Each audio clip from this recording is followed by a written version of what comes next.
할렐루야. 하나님의 은혜와 평강이 이 아침에도 여러분들과 함께하길 바랍니다.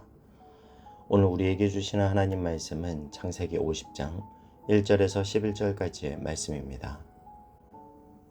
요셉이 그의 아버지 얼굴에 구부려 울며 입맞추고 그 수종들은 의원에게 명하여 아버지의 몸을 향으로 처리하게 하며 의원들이 이스라엘에게 그대로 하되 40일이 걸렸으니 향으로 처리하는 데는 이 날수가 걸림이며 애굽 사람들은 70일 동안 그를 위하여 곡하였더라. 곡하는 기한이 지남에 요셉이 바로의 궁에 말하여 이르되 내가 너희에게 은혜를 입었으면 원하건대 바로의 귀에 아뢰기를 우리 아버지가 나로 맹세하게 하여 이르되 내가 죽거든 가나안 땅에 내가 파놓은 묘실에 나를 장사하라 하였나니 나로 올라가서 아버지를 장사하게 하소서 내가 다시 오리이다 하라 하였더니 바로가 이르되 그가 내게 시킨 명령대로 올라가서 내 아버지를 장사하라. 요셉이 자기 아버지를 장사하러 올라가니 바로의 모든 신하와 바로궁의 원로들과 애굽 땅의 모든 원로와 요셉의 온 집과 그의 형제들과 그의 아버지 집이 그와 함께 올라가고 그들의 어린 아이들과 양떼와 소떼만 고센 땅에 남겼으며 병거와 기병이 요셉을 따라 올라가니 그 때가 심히 컸더라. 그들이 요단강 건너편 아닷타장마장에 이르러 거기서 크게 울고 애통하며 요셉이 아버지를 위하여 7일 동안 애곡하였더니 그 땅 거민 가나안 백성들이 아닷마당의 애통을 보고 이르되 이는 애굽 사람의 큰 애통이라 하였으므로 그 땅 이름을 아벨미스라임이라 하였으니 곧 요단강 건너편이더라. 아멘. 야곱이 애굽에서 세상을 떠나자 요셉은 애국하는 기간을 지낸 후에 바로에게 아버지의 장례를 위해 가나안 땅에 다녀오겠다고 요청합니다. 왜냐하면 야곱이 요셉에게 가나안 땅에 자신을 장사 지낼 것을 당부했기 때문이죠. 그래서 요셉은 아버지 야곱의 시신을 가지고 가나안 땅으로 갔습니다. 그런데 요셉이 아버지의 죽음으로 며칠 동안 애곡을 했냐면 70일 동안 애곡했다 성경은 말합니다.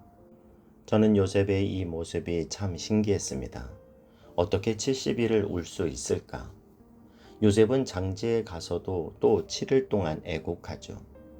그런데 그가 너무 크게 울어서 가나안 사람들이 애굽 사람의 큰 애통이다 이런 표현을 썼습니다. 오늘 말씀을 묵상하면서 무슨 생각을 했냐면 우리 아이들은 내가 죽으면 며칠을 울까? 70일 울었으면 좋겠다 그런 생각을 했습니다. 그런데 여러분, 자녀가 아버지 돌아가셨다고 70일을 울려면 그 아버지가 평상시에 자녀들에게 어떻게 해야 하겠습니까? 70일 동안 자식이 애곡하려면 그건 자식이 효자여야 합니다. 그런데 그 효자는 자녀가 스스로 효자가 되는 게 아니에요. 효자는 부모가 만듭니다. 여러분, 요셉은 꿈의 사람이지 않았습니까? 창세기 37장에 보면 자기가 꾼 그 황당한 꿈을 자랑하는 본문이 나오죠. 6절 7절에 보면요. 우리가 밭에서 곡식단을 묶더니 내 단은 일어서고 당신들의 단은 내 단을 둘러서서 절하더이다. 그의 형들이 그에게 이르되 내가 참으로 우리의 왕이 되겠느냐 참으로 우리를 다스리게 되겠느냐 하고 그 꿈과 그 말로 말미암아 그를 더욱 미워하더니 굉장히 형들을 열받게 하는 그런 소리를 하고 있는 거예요. 그런데 이런 상황에서 부모로서 제가 주목하는 한 구절이 있습니다.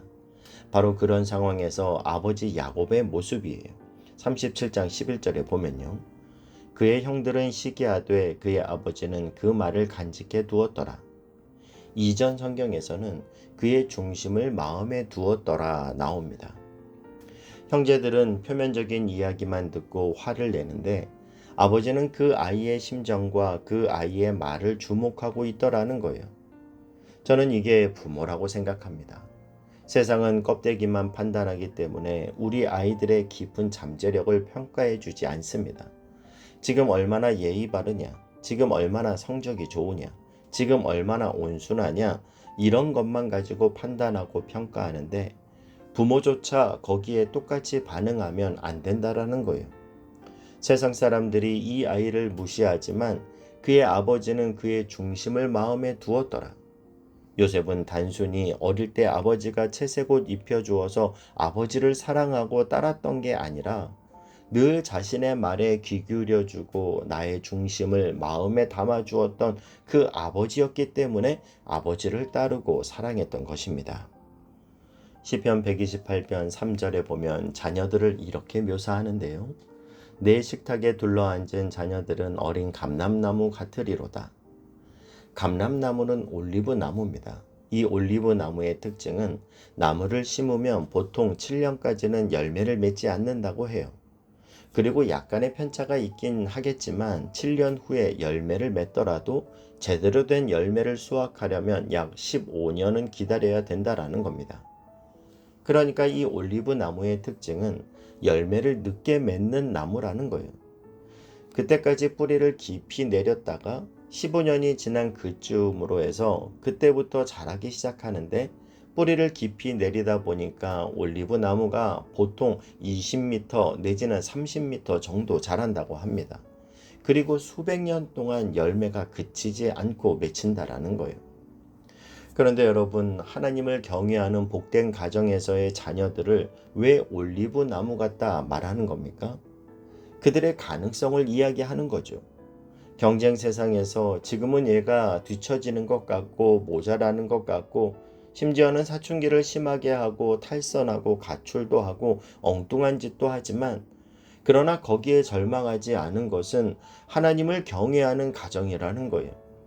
지금은 더디 자라지만 지금은 모자라지만 이 아이는 반드시 올리브 나무처럼 20m, 30m 쭉쭉 뻗어나가서 수많은 사람들에게 오래 아름다운 열매를 제공하는 그런 존귀한 인생이 될 것이다. 이 확신을 갖는 것이 하나님을 경외하는 가정이라는 겁니다. 자녀들을 기다려주는 거예요. 하나님이 우리를 기다려주시는 것처럼요. 오늘 요셉은 아버지가 죽은 그 현장에서 70일 동안 애곡했습니다. 저는 여러분의 가정이 이런 아버지와 자녀의 관계가 되기를 축복합니다. 여러분 자녀들을 위해 기도하는 것을 포기하지 마십시오. 매일 하루도 빠짐없이 하나님께 우리의 자녀를 올려드리며 간절히 기도하시길 바랍니다. 그리고 야곱이 요셉에게 보여준 것과 같이 아버지는 요셉의 중심을 마음에 두었더라. 늘 자녀의 마음을 헤아려주고 자녀의 아픔과 고민, 꿈과 생각을 나누는 아버지, 어머니 되어 우리의 자녀들이 감람나무와 같이 인생의 풍성한 열매를 맺으며 살아갈 수 있길 주님의 이름으로 축복합니다. 기도하겠습니다. 사랑하는 하나님, 나를 희망의 눈으로 보시는 하나님을 닮아 오늘 우리도 우리의 자녀들을 희망의 눈으로 보게 하시고 위하여 기도할 때 인생의 풍성한 열매를 맺는 감람나무와 같이 자라게 하여 주옵소서. 예수님의 이름으로 기도하옵나이다. 아멘.